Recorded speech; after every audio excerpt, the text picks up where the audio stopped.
नमस्कार, आप देख रहे हैं मिरर मीडिया। मैं हूं अनुपम कुमार। बढ़ते हैं आज की सुर्खियों की ओर।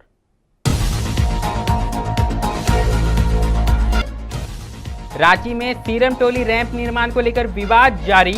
पुलिस और आदिवासी संगठनों के बीच में झड़प में महिला और बच्चे हुए घायल।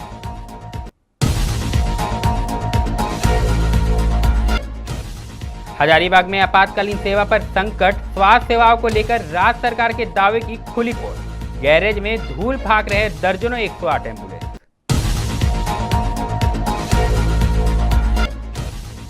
सरयू राय की पहल पर अब गरीबों को मिलेगा सस्ता भोजन। जमशेदपुर में 5 रुपए में शुरू हुई चलंत भोजनालय की।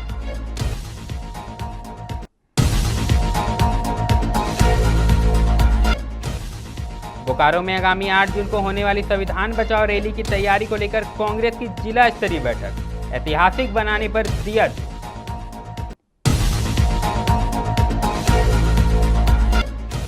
पेटवार में मोटरसाइकिल और साइकिल की टक्कर में सब्जी विक्रेता की मौत, 3 घायल।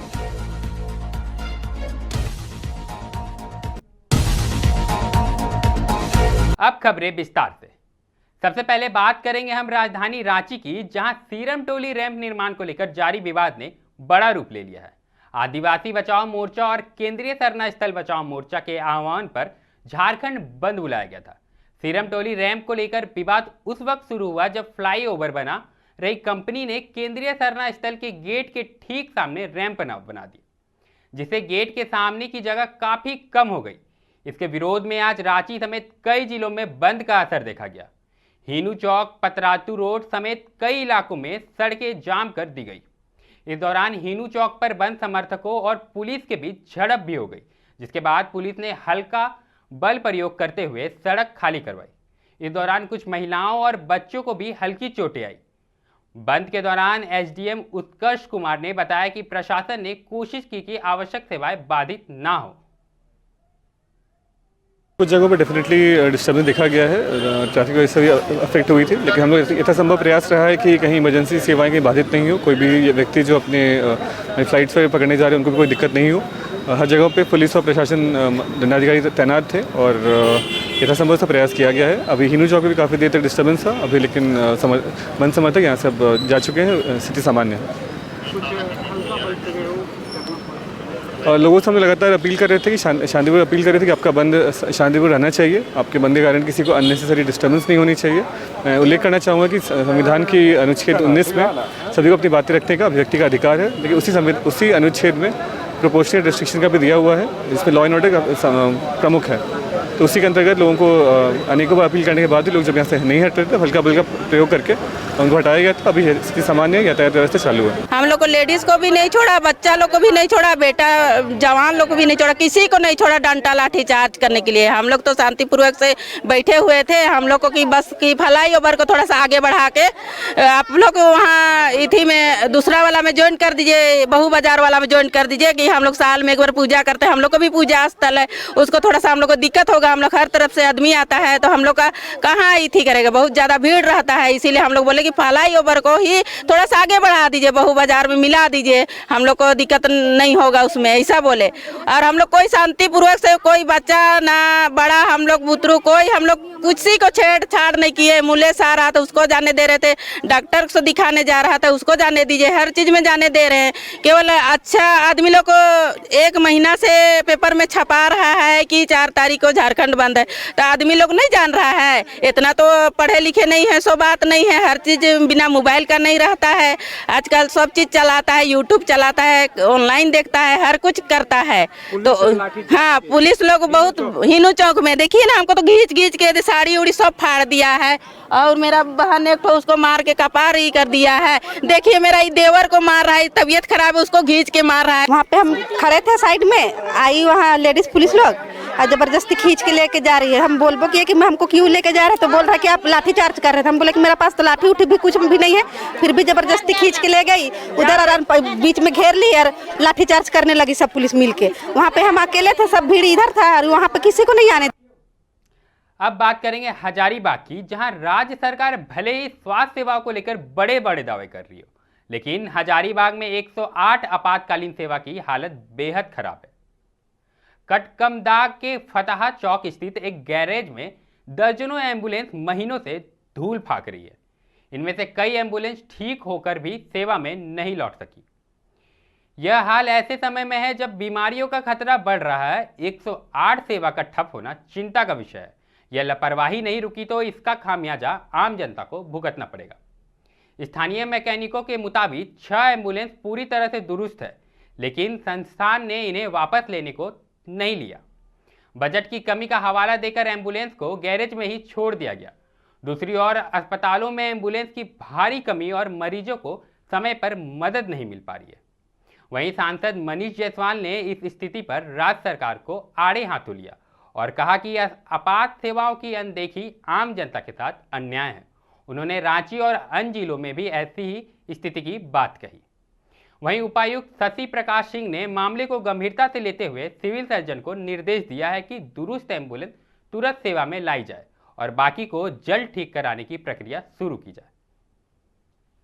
देखिए, जो हमको संज्ञान में है कि 10 से 12 एम्बुलेंस फतहा के जंगल में एक जगह है, वहां पर किसी गैरेज में पड़ा हुआ है। उसमें से कुछ बना हुआ है, कुछ जो है बनने के कगार पर है। इसी प्रकार से आप रांची जाइएगा तो कई एक जगह पर नानकुम में भी देखिएगा, खेलगांव के आसपास में देखिएगा, आप जगन्नाथपुर थाना के थोड़ा सा आगे जो मैदान में देखिएगा तो एम्बुलेंसेज जो 108 के एम्बुलेंस खड़े आपको दिखेंगे।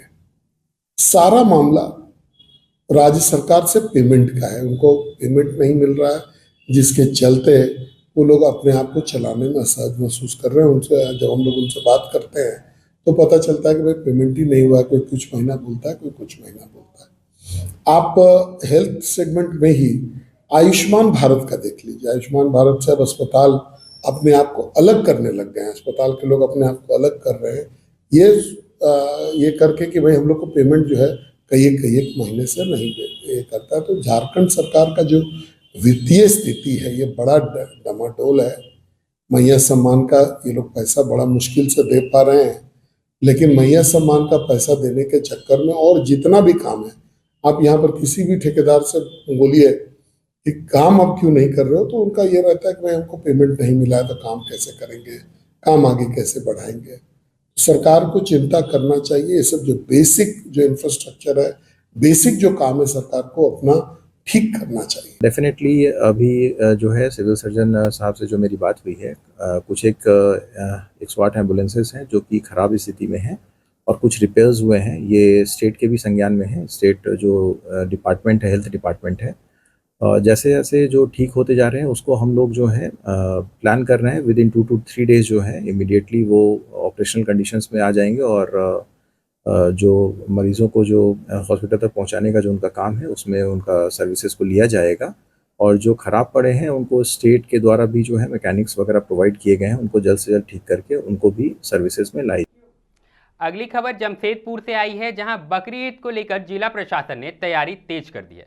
इस क्रम में सिद्धगोड़ा टाउन हॉल में केंद्रीय शांति समिति के साथ एक अहम बैठक की गई। बैठक में उपायुक्त कर्ण सारथी और एसएसपी पीयूष पांडे मौजूद रहे। उन्होंने समिति के सदस्यों से सौहार्दपूर्ण माहौल में त्यौहार मनाने की अपील की और विधि व्यवस्था को लेकर सहयोग की मांग की। शांति समिति के सदस्यों ने बिजली, पानी, सफाई और असामाजिक तत्वों को लेकर अपनी शिकायतें और सुझाव रखी। अधिकारियों ने सभी बिंदुओं पर उचित कार्रवाई करने का आश्वासन दिया। प्रशासन ने नगर निकाय को साफ सुथरा सुनिश्चित करने को लेकर भी निर्देश दिए। वहीं बिजली विभाग को त्यौहार के दौरान बेहतर व्यवस्था बनाए रखने के निर्देश दिए गए। देखिए, बकरीद के मद्देनजर आज केंद्रीय शांति समिति की बैठक थी और सभी शांति समिति के सभी सदस्यों ने पुनः रिइटरेट किया कि जिस प्रकार से पूर्व में सौहार्दपूर्ण वातावरण में सभी त्योहारों का आयोजन होता है, उसी तरह इस बार भी हर्षोल्लास के साथ त्यौहार का आयोजन किया जाएगा। किसी भी रूमर पे, किसी भी साइबर रिलेटेड क्राइम पे किसी का विश्वास हमारे सिटीजन्स नहीं करेंगे। कहीं भी कोई घटना यदि घटित होती भी है तो सर्वप्रथम प्रशासन को सूचित करें और हमारी ओर से जो तैयारी है मजिस्ट्रेट डेप्यूटेशन की, पुलिस की जो तैयारी वो पूर्ण कर ली गई है। तो हम लोग उम्मीद करते हैं कि बिल्कुल अच्छी वातावरण में इस बार भी त्यौहार का आयोजन किया जाएगा। क्या सुरक्षा के दृष्टिकोण से क्या ड्रोन की भी बिल्कुल सुरक्षा के दृष्टिकोण से जो वीडियोग्राफी और ड्रोन फोटोग्राफी की व्यवस्था है वो बिल्कुल सुनिश्चित की जाएगी। और जो भी एहतियात है वो लिए जाएंगे और आशा करते हैं कोई दिक्कत किसी को नहीं। ये जो रैश ड्राइविंग करते हैं जो बाइकर्स लोगों के लिए भी कुछ, तो रैश ड्राइविंग के लिए देखिए, एक तो जो इन्फोर्समेंट वाला पार्ट है कि पुलिस, मजिस्ट्रेट, ट्रैफिक पुलिस सभी मुस्तैद रहेंगे, बट सिटीजन से भी हमारा अपील रहेगा कि थोड़ा सा रिस्पॉन्सिबिलिटी के साथ ड्राइविंग करें। और क्योंकि ड्राइविंग के दौरान जो एक्सीडेंट्स होते हैं उसमें जो रैश ड्राइविंग करते हैं केवल उनको दिक्कत नहीं होती है, जो उसके शिकार होते हैं वो कई बार जो कॉमन सिटीजन है वो भी होते हैं। तो सभी से हमारी अपील होगी कि जमशेदपुर के लोगों के लिए एक बड़ी ही राहत की खबर सामने आई है। महंगाई के इस दौर में अब सिर्फ 5 रुपए में भर पेट भोजन उपलब्ध होगा। विधायक सरयू राय ने बुधवार को कदमा स्थित रंकिनी मंदिर के पास से श्री बालाजी अन्नपूर्णा चलंत मध्याह्न भोजनालय की शुरुआत की है। इस शुभारंभ मौके पर नगर आयुक्त कृष्ण कुमार सहित बड़ी संख्या में स्थानीय लोग मौजूद रहे। यह योजना 12D कार्यालय से पहले से ही 5 रुपए में लोगों को पेट भर रहा है, लेकिन अब इसे चलंत रूप में लाया गया ताकि अधिक से अधिक लोग इस सुविधा का लाभ ले सके। इस भोजन में चावल, दाल, सब्जी, पापड़ और अचार शामिल है। सरयू राय ने कहा कि महंगाई से जूझ रहे गरीब तबके के लिए यह पहल काफी मददगार साबित होगी। उन्होंने बताया कि आने वाले समय में जरूरत पड़ी तो ऐसी और वाहन भी शुरू किए जाएंगे। नई शुरुआत आज की है। 5 रुपए में दोपहर का भरपेट भोजन, जिसमें चावल, दाल, सब्जी, अचार रहेगा। जो भी जरूरतमंद हैं वो यहाँ आकर भोजन कर सकते हैं। ये गाड़ी 1 घंटा एक स्थान पर खड़ा रहेगी, आसपास के लोग रहेंगे, फिर गाड़ी आगे रहेगी, दूसरे स्थान पर जाएगी। तो धीरे धीरे व्यवस्था हो जाएगी कितना बजे से कितना बजे तक किस स्थान पर ये भोजन वाली गाड़ी रहेगी। तो जो भी आते हैं, सब्जी बेचने वाले हैं, मजदूरी करते हैं, दुकानों में काम करते हैं, दोपहर में भोजन की जरूरत होती है, तो उनको 5 रुपया उनसे लेकर हम लोग भरपेट भोजन कराएंगे। पहले ये 12D में हम लोगों के कार्यालय पर चलता था, तो वहीं एक ही जगह था जहाँ केवल सीमित के लोग आते थे। हम लोगों ने इस बार हमारे विधायक के सामने इनको एक वाहन दे दिया है। अब ये वाहन 3-4 जगह पर कम से कम जाएगा और ये प्रयोग सफल हो जाएगा तो हम लोग और भी संख्या में वृद्धि करेंगे। हम लोग चाहते हैं कि जमशेदपुर में जो जरूरतमंद लोग हैं उनको दोपहर का भोजन मिल जाए। घर से लोग निकलते हैं किसी काम से, फिर खाने के लिए ही घर जाना हो तो उनको भी परेशानी होती है, वो इस सुविधा का लाभ ऐसे लोग उठा सकते हैं। सर, अनुमानतः रोज कितने लोगों को दोपहर का भोजन मुहैया हो जाएगा? हम लोग 150 तक का उम्मीद कर रहे हैं। 150 से हम लोग शुरुआत कर रहे हैं। संख्या बढ़ेगी घटेगी तो देखा जाएगा और हर जगह अंदाजा हो जाएगा कि इस जगह पर कितने लोग भोजन करने आते हैं। उसके हिसाब से ही 1 हफ्ता समय लगेगा अभी टेस्टिंग में, तो 1 हफ्ता के बाद धीरे धीरे ये व्यवस्था अस्थायी हो जाएगी। भोजन का क्वालिटी कैसा होगा? 5 रुपये में हम लोग ने कहा है, हमारे जो जमशेदपुर नोटिफाइड एरिया के ये उपनगर आयुक्त हैं कि आपके यहाँ एक फूड इंस्पेक्टर की बहाली हो गई है। आप फूड इंस्पेक्टर को कह दीजिए कि बीच बीच में आकर वो चेक करता रहे। भोजन सादा रहेगा, चावल, दाल, एक सब्जी कोई रहेगी और एक अचार रहेगा। हम लोग 5 रुपये में कह सकते हैं गरीब लोगों के लिए जो जरूरतमंद जो भी हैं, कोई गरीबी का तो किसी का लाट पर लिखा नहीं है। जिसको भी लगता है कि वो शहर में निकल गया है, खाने के लिए ही घर जाना पड़ेगा, तो 5 रुपया देकर यहाँ भोजन कर सकते हैं। राजधानी रांची से एक दिल दहलाने वाली वारदात सामने आई है। नगड़ी थाना क्षेत्र के वसली गांव में एक पति ने तेजधार हथियार से अपनी पत्नी की गला रेतकर हत्या कर दी। जानकारी के मुताबिक पति पत्नी के बीच पहले से ही आपसी विवाद चल रहा था। कई बार मारपीट की भी घटनाएं आई थी, जिसके बाद मृतका अनवरी खातून कई बार मायके लौट आई थी। परिजनों का आरोप है कि ससुराल पक्ष की ओर से 50,000 रुपए की मांग की जा रही थी और ना देने पर अनवरी के साथ मारपीट होती थी। लड़की के चाचा ने बताया कि उन्होंने युवक को बुलाकर समझाया भी था और सुलह के बाद वह अनवरी को फिर से ससुराल ले गया, लेकिन बुधवार की सुबह उसने गला रेतकर उसकी हत्या कर दी। मृतका के परिजनों का कहना है कि आरोपी पति पहले से ही दूसरी शादी कर रखी है, जिसकी वजह से झगड़े होते हैं। फिलहाल पुलिस ने शव को कब्जे में लेकर पोस्टमार्टम के लिए भेज दिया है और मामले की जांच शुरू कर दी है। कहानी तो देखिए शुरू से ये लड़की को शासन किया जा रहा था। बार बार समझाने के बावजूद भी लड़का लोग दबंग टाइप का था। कहता था हम लोग किसी भी तरह से इस लड़की को इस घर में बसने नहीं देंगे। लेकिन अंजुमन और समाज का कहने पर हम लोग का एक मर्तबा वो लड़की को कई मर्तबा उसके यहाँ भेज दिए।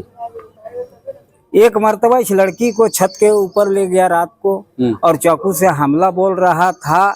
अचानक किसी तरह मेरी पुत्री जान बचाकर वो नीचे उतरी और कहीं छिप गई और हम लोगों के पास फोन किया। फौरन हम लोग आकर लड़की को मायके यहाँ ले गए। उसके बाद जस का तस रह गया। समाज का लोग बैठक किया, उसको भी दबंग लोग बात को नहीं माना, बल्कि मस्जिद के सेहन में वो लड़का का देवर और लड़का खुद वहां हो हल्ला करके मारपीट करने लगा अंजुमन के लोगों को। अंजुमन के लोग असफलता व्यर्थ करते हुए ये लोग मीटिंग को कैंसिल किया। उसके बाद बोला कि फिर मीटिंग के लिए आप लोगों को सूचित किया जाएगा। तो हम लोगों को मीटिंग के लिए कोई सूचित नहीं किया गया। हम लोग तंग आकर फिर हम लोग कोर्ट का शरण लिए। उसके बाद 3 साल मुकदमा चला। उसके बाद जब लड़का के ऊपर काफी दबाव जब कोर्ट के तरफ से हुआ तो लड़का फिर मेरे घर गया और कहा कि लड़की को भेज दीजिए। लेकिन हम लोग घर द्वारा लड़की को नहीं भेजे। हम लोग फिर कोर्ट में आए तो लड़का का वकील समझाया कि भेज दो, विश्वास करो इस लड़के के साथ।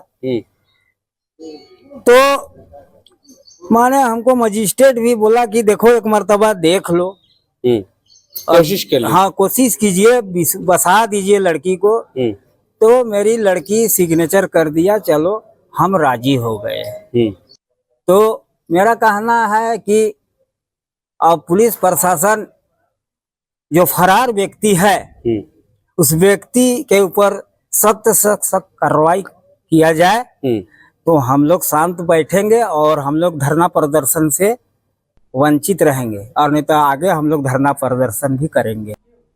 आगामी 8 जून को होने वाली संविधान बचाओ रैली की तैयारी को लेकर कांग्रेस ने बोकारो परिसदन में जिला स्तरीय बैठक की।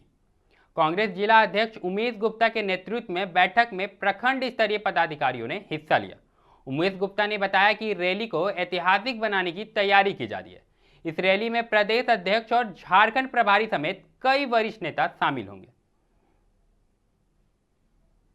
आगामी 8 जून को बोकारो जिला स्तरीय संविधान बचाओ रैली का आयोजन रखा गया है।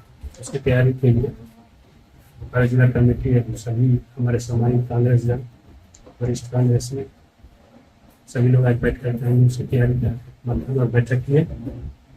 ऐतिहासिक रैली और सभा हो संविधान बचाने जो कार्यक्रम अभी चयनित हो जाएगा तो सब बता दिया जाएगा कार्यक्रम कहाँ होगा। मौसम को देखते हुए हो सके हम लोग हॉल में करें। अभी तो जहाँ तक जानकारी हमको मिला है कि टाउन हॉल का उद्घाटन हो गया है तो हम संपर्क करेंगे उपायुक्त महोदय से। 1000 की कैपेसिटी है, चूंकि हमारे यहाँ भीड़ ज्यादा होगा और नहीं तो फील्ड में करेंगे। ये प्रभारी महोदय भी आएंगे, हमारे झारखंड पर के राजू साहब भी आएंगे और प्रदेश के अध्यक्ष आदरणीय हमारे कमलेश जी सभी सम्मानित लीडर। पेटवार थाना क्षेत्र से बेहद ही दुखद खबर सामने है, जहां ओरदाना चौक के पास मोटरसाइकिल और साइकिल के टक्कर में एक युवक की मौके पर ही मौत हो गई, जबकि 3 लोग घायल हो गए।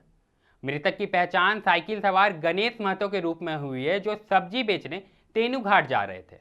मौके पर थाना प्रभारी राजू कुमार मुंडा दल बल के साथ पहुंचे और घटनास्थल पर जांच की और सभी घायलों को सामुदायिक स्वास्थ्य केंद्र में भर्ती कराया गया, जहां चिकित्सकों ने गणेश को मृत घोषित कर दिया। बाकियों का इलाज जारी है।